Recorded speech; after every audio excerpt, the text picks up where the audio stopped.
Strength in weakness.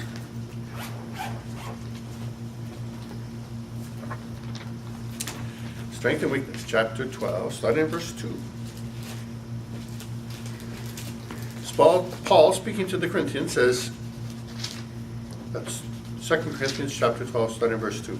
I knew a man in Christ about 14 years ago. Whether in the body, I cannot tell. Whether out of the body, I cannot tell. God knoweth. He's obviously talking about himself. Because you know when you're talking to somebody in the body, and you know when you're not talking to somebody in the body. He's talking about himself when he was stoned. It's interesting because when it records it in Acts, they said, well, they let him out of the city and they stoned him, and they supposed that he was dead, but God revived him. Well, I'm sure he was actually dead. I mean, they know how to kill people with stones back in the day. So, but God decided to resurrect him. Whether in the body I cannot tell, or out of the body I cannot tell, God knoweth. Such an one caught up to the third heaven. Now there's no getting excited about 7 heavens. There's 3 heavens. There's in the Bible, it's essentially the atmosphere, the wind, etc. We experience that's the first heaven.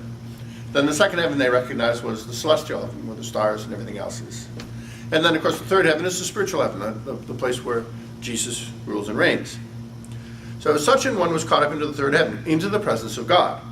And I knew such a man, whether in the body or out of the body, I cannot tell. God knoweth. He repeats it. It's like, well, he doesn't know if it was in the body or outside the body. It was a supernatural experience. How that he was caught up into paradise and heard unspeakable words, which is not lawful for man to utter. So he received the revelation. So he goes on to say, of such an one I will glory, yet of myself I will not glory, but in mine infirmities. He said, I can glory in the knowledge of the revelation, but I can't glory in myself. In the flesh there's nothing to glory in. He said, in fact, I will glory in mine infirmities. Now this is a strange thing. I'll glory in my weakness, my physical weakness. I'll glory in that. It's like, but why would anybody glory in their weakness? Their physical weakness, their imperfections, their problems. Now, well, I'll go on.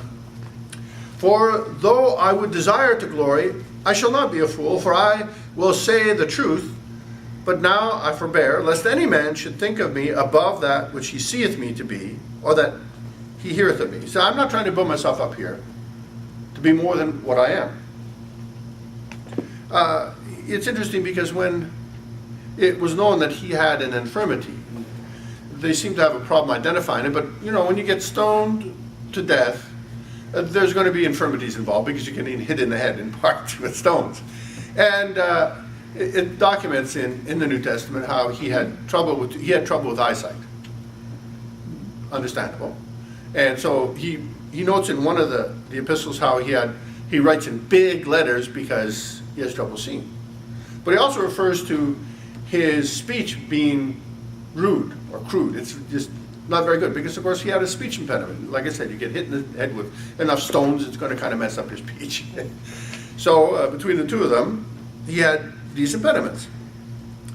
He said, unless I should be exalted above measure through the abundance of the revelations, there was given to me a thorn in the flesh, the messenger of Satan to buffet me, lest I should be exalted above measure. So he's saying, implicitly he's saying, I'm the same man. Why? He said, well, I got these revelations. Absolutely, I got the revelations.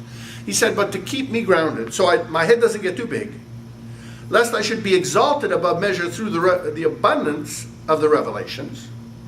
So my head doesn't get big. He said, there was given to me a thorn in the flesh, the messenger of Satan to buffet me, lest I should be exalted above measure. He's saying, God gave this to me so I didn't get a big head. Now he goes on to say, for this thing I besought the Lord thrice, that it might depart from me. This is very, very important and relevant to us as Christians. We have impediments. sometimes we may not like our skin color, or we might not like our hair, or we may not like how tall or how short we are. We may not like our shape or our frame. We may not like our eye color. We may not like our complexion. It doesn't matter what it is. It's a whole lot less than what Paul had.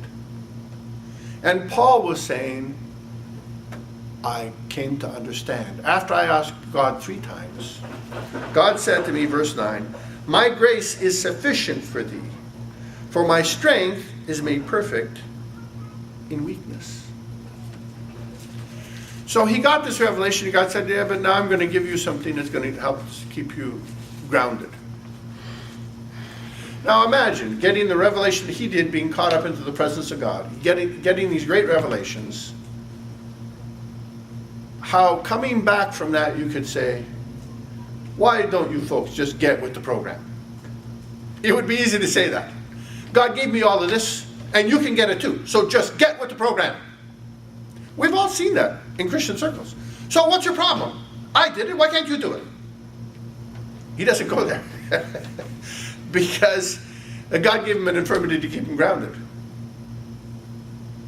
Now think about it. It's like, okay, he's got this big revelation, but he came to realize that it's not about the revelation. It's about his relationship with Jesus Christ. That's what this is all about. It's about his revelation with Jesus Christ. His relationship with Jesus Christ, not the revelation, not the power. See, it wasn't about healing the sick. It wasn't about raising the dead. It wasn't about prophesying. It wasn't about word of knowledge. It was simply about relationship. Amen. Because, first of all, he gave him this, and it's like to keep him grounded. It's like, but you know, he's still just human like everybody else. The real Christian has compassion for others because they've walked it, because they've experienced the difficulty, because they've seen how tough it is. For those that don't experience it, it's not real. You can tell those that are essentially young in Christ because they have no compassion. Real compassion can only come from having gone through it. And that's something you learn like this, through tribulation, through difficulty, from the thorn in the flesh that he got. So 3 times he asked God, it's like, God, why don't you just take it away? He had a relationship with God. He healed the sick, he raised the dead, he prophesied, he did all these great things. And he says, so he goes to God and he figures, I know you can fix this. Fix it for me. And God's answer, my grace is sufficient. And with the 3rd time, he got the revelation. He wasn't supposed to be healed. This was actually, his thorn in the flesh was there for 2 reasons. First of all, he had to ask God every day for strength. He had to ask God every day for help to write, to speak. Because some people couldn't even understand him. You knocked in the head, it just kind of messes up your language. So he needed help. He needed help from other people. He had trouble seeing, so he needed help. So he had to depend on other people. So the greatness of revelation was greatly brought into perspective by the fact he still needed help just in his everyday living. But more than that, he also needed help from God to do what God had asked him to do, which is to spread the gospel. He needed God's grace and strength every day because he knew he was hard to understand. He knew he had trouble writing. And yet the man that had so much trouble writing wrote 2/3 of the New Testament. Go figure. He got past his infirmities. Now, today, lots of Christians, maybe most Christians, I don't know, would say, poor me. I have to retire now and take disability because, I was stoned, and now I can't see, and I can't write, and I have trouble speaking. Poor me. He didn't let that get him. He didn't let his shortcomings, his infirmities, stop him from doing what God called him to do. And that's what God expects from us. In a sense, this is a continuation of last Sunday's service. It's about overcoming the problems that you have, looking past the problems. God gives you the problems you have to help you get closer to him. It's as simple as that. We have a relationship with Jesus Christ because we are called his children. You and I, the children of God. He makes sure that nothing comes against us except those things which are meant to draw us closer to him. Have you got things you don't like in your life? If you're a Christian, you better have, because if you don't, you're not in the right place in the first place. He wants you, yes, to have those things, to overcome those things, to draw closer to Him.